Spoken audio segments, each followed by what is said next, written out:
My name is Bronwyn Weir. I'm the Director of Weir Legal Consulting, and this is the 5th conference for building surveyors. So if you've been to any of the previous 4, you will know who I am. But before we go into anything further, I'd like to acknowledge the Bunurong people of the Kulin Nation, the traditional custodians of the land on which we meet this morning and for today. Pay my respects to their elders past and present, and also extend my respect to Aboriginal and Torres Strait Islanders here today. We have a number of special guests in the room today, and the first is our first speaker, who I'll call up in just a minute, and that's the Honourable Sonya Kilkenny, Minister for Planning. Welcome, Minister. We also have the Chair of the VBA Board, Michelle McLean, here today. And of course we have the CEO, Anna Cronin, our State Building Surveyor, Andrew Cellini. Before I introduce the first speaker, bit of admin and housekeeping. You've got a name tag on your seat, and most of you have worked out what to do with that, so that's pretty good, pretty intuitive, but please write on it and use that to assist with your networking today. For a lot of you, we won't have seen each other in the flesh so much lately, so people don't quite look the same, I find, when you actually meet them in person. So a name tag can always help. If you haven't done so already, please put your phones through to silent. We're very grateful for managing that. There is food today, you'll be pleased to know. Morning tea, lunch and afternoon tea, and there is provision for those who've expressed dietary requirements. So there will be tables and people who can help you find food if you're needing that special assistance with food. Toilets are in the foyer, and I'm told, I haven't actually found them today, but if you exit through the rear, they're just across the corridor, actually, I can see them. Okay. You've got an agenda on your seat that tells you about the program today, and a couple of things I want to point out. We're slightly interactive, so even though I've asked you to put your phones on silent, don't put them away, because if you go into Slido, which I know many of you will have used at these conferences or these kinds of conferences before, at slido.com, the event code for today is BSC 2023. If you log into Slido, it'll have 2 purposes today. If you've got questions, feed them into Slido. There's a place there for you to ask questions. And we're going to consolidate those questions and have a session with Anna and Andrew this afternoon to go through as many of those questions as we can. If we don't get to all the questions today, the VBA will send out answers to questions that we didn't get to, or clarifications and those sorts of things over the next week or 2. The other way we're going to use Slido today is that after some of the sessions, we have some questions, polling questions that we'd like you to answer. And so I'll prompt you when we get to that time in the program, and we'd like you to put your answers in. And just before the Q&A, we're going to have an interactive session where we'll go through responses to those Slido questions. So please fill those in, and I'll remind you obviously throughout the day. All right, now let's kick it off. So our first speaker this morning is our Minister for Planning, the Honourable Sonya Kilkenny. She is the member for Carrum, and she is also the Minister for Outdoor Recreation.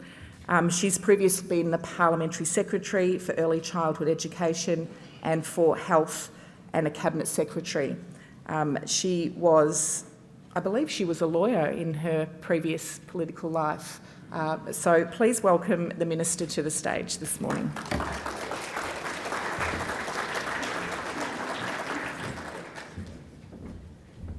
Good morning, and thank you, Bronwyn. Can I first to acknowledge the traditional custodians of the land upon which we gather today, the Bunurong people of the Kulin Nation. I pay my deepest respects to elders past and present, and extend that respect to any Aboriginal and Torres Strait Islander people who may be joining us today. As Minister for Planning, I also want to acknowledge that Aboriginal and Torres Strait Islander people of Australia are one of the oldest continuing living cultures on Earth, have one of the oldest continuing land tenure systems in the world, and have one of the oldest continuing land use planning and management systems in the world. Thank you, Bronwyn, for the kind introduction. I am really pleased to be here today and certainly delighted for each of you. I've had a look at the agenda. It is an exciting opportunity. It's a thought-provoking agenda. I think terrific opportunities for all of you to network, to talk about the industry, to talk about the future of the industry and the exciting opportunities that are lying ahead. I want to thank the VBA and the CEO of the VBA, Anna Cronin, for inviting me along today. Can I also acknowledge Michelle McLean, Chief Commissioner of the VBA, Andrew Cellini, the State Building Surveyor, Wayne Liddy from ABES, and Peter Jolly from the Victorian Municipal Building Surveyors Group. But I especially want to acknowledge each of you for your commitment to wanting to see that our buildings, our homes, are the best they can be. Your role as building surveyors is crucial. You support the delivery of safe, durable and quality buildings, and your role is as important as ever as we set our focus on greater housing choice for Victorians. Obviously a very topical issue. We have National Cabinet today and housing is on the agenda. Delivering greater housing choice and housing affordability is part of this government's work on housing reform. But of course, I don't need to tell any of you that we can't have housing reform without building reform. And for us to achieve our goals of more housing choice and greater housing affordability and livability, we need a strong and effective building system, a building system that gives Victorians the confidence to build, to renovate and to buy a home. So today, I'd just like to briefly focus on building reform, just outline the direction the building system is moving towards. I don't need to tell any of you this, but I do want to reflect on why building reform is so important. And for me, it is very simple. It is about people. All of us have seen or heard those stories of people of building, renovating their homes, not getting the outcome that they were hoping for. I've heard those stories too directly from affected homeowners, and I know many of you will have experienced these stories firsthand in the work that you do. There is a profound human cost when things go wrong, and that's why for me it will always come back to creating a system that does a better job of protecting Victorians. Indeed, Victorians, those building or renovating their homes, should be at the very heart of our building system. Because homes are obviously the biggest investments many of us will ever make, which means our homes should be a place of pride, happy memories, a place of comfort, safety and security.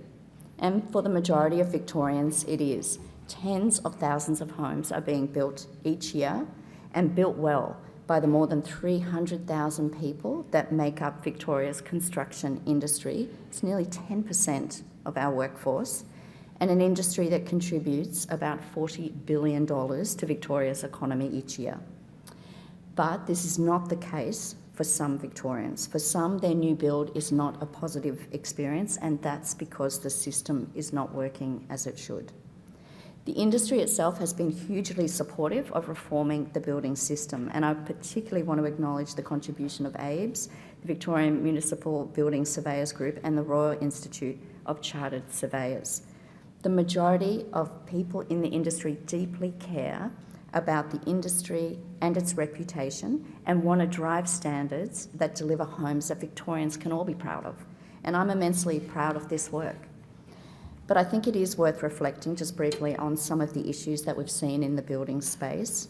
And over the last few years, there have been several high-profile building failures, both in Australia and overseas. And of course, this includes the use of combustible cladding, which led to the 2014 fire at the La Crosse apartment building in Docklands, the 2017 Grenfell fire in London and the 2019 fire at the Neo 200 building in Melbourne CBD. The financial cost of this alone was significant. Victorian Government has provided, as you know, over $600 million to try to make people's homes safe for them to live in, a world-leading project. We're also engaging with councils and stakeholders right now on how to work with homeowners to make the remaining buildings safe. But as successful as that program has been, the issue of combustible cladding has obviously carried with it a huge financial cost. But it has also carried a huge human cost for the owners and residents of those buildings. The challenges of the building issues, though, of course, go beyond cladding. Major defects in residential buildings are costing Victorians $675 million each year, with residential apartments making up 2/3 of this cost. The simple reality of this is that defects are actually making building or renovating a home more expensive. And unlike other costs associated with building a home, with defects you can't plan for these costs. There's no forewarning. There's no ability for people to factor this in. So recent experience tells us that unless we act now, this problem is only going to get worse. We know from the cladding rectification work carried out by CSV that they've identified a large issue with balcony defects on apartment buildings, predominantly caused by water ingress. So unfortunately, a lack of confidence in the building system undermines our efforts to build more homes and address housing supply. If we're going to ensure that we've got future housing, housing choice, housing affordability for future generations of Victorians, we need to encourage more development in established areas of Melbourne. But to do this, we need Victorians to be confident in our building system. We need Victorians to be confident of the quality and safety of the homes they're building and buying. We need Victorians to have confidence in the building system. So how do we do that? Well, we build it by making sure our building system has consumer protection at its core. And I think we can break this down. I've identified 5 things. 1, a clearer and simpler system. 2, fit-for-purpose regulators. 3, practitioners that are skilled and operate with integrity. 4, support for consumers throughout the life cycle of their build. And 5, safe and durable buildings. I'll just briefly address those in turn. So firstly, roles in the building system need to be clearer, and consumers need to have a really clear pathway on how they can get support. We know there are so many players in the regulatory space with a lot of overlap in roles. The VBA, CAV, DBDRV, VMIA, BRAC, ERV, WorkSafe, FRV. And of course, building surveyors also perform a key regulatory role. In practice, with so many players, we know that things do fall through the gaps, and homeowners often get passed from agency to agency rather than getting the support they need. The government is currently reviewing the role of regulators to make sure there are clear lines of responsibility and clear accountability through the building life cycle. I know you will each have a keen interest in this review, and I look forward to engaging with you on options to strengthen regulatory roles coming out of the review. Second, we need to make sure our regulators are fit for purpose. Victorians rightly expect that their regulators, including the VBA, have a strong presence and are focused on protecting consumers. Anna Cronin, as our new CEO, will continue to play a very key role in supporting the government to deliver its building reform agenda. Anna has already started work on a new regulatory policy statement to set out the VBA's approach going forward. This will make clear the VBA's intention to have a strong presence and to take effective action in response to poor practices. The government is also investigating whether regulators, including the VBA, need additional powers.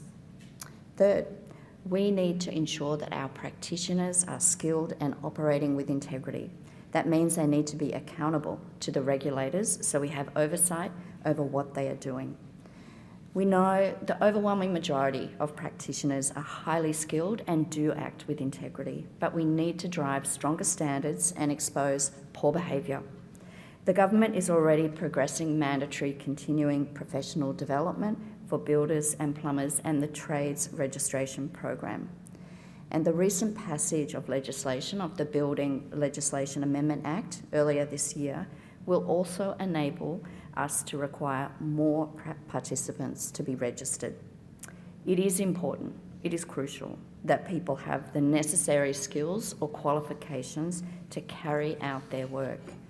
It also, I think this is important too, represents a shift in accountability, ensuring that it's not just building surveyors and registered builders that are responsible for their work, but there's accountability right across the range of practitioners working on a project or new build. Of course, we also need to ensure that we have a supply of appropriately trained practitioners to meet the demand. This is particularly important for the building surveyor profession. And I know ABE's had a very successful launch of their careers program recently, and I'm certainly very keen to work with industry on ways we can increase the number of building surveyor professionals.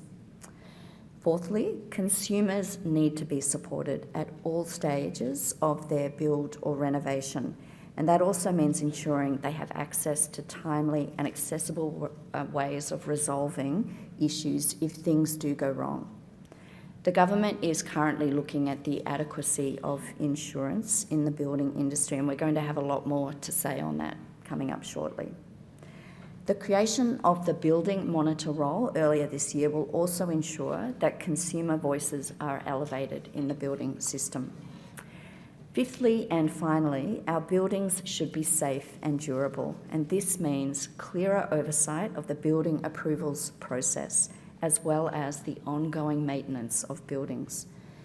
We've already taken steps, again with the introduction of legislation earlier this year, that will enable us to introduce a building manual, but there is more work to do following on from the excellent work of the expert panel.